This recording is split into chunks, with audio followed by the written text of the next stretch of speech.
Приятели, когато купувате ютеница или домашна ютеница, първо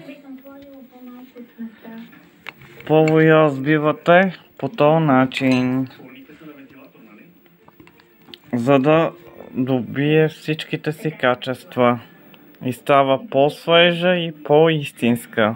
Правете го всеки път, когато купувате ютеница и друго.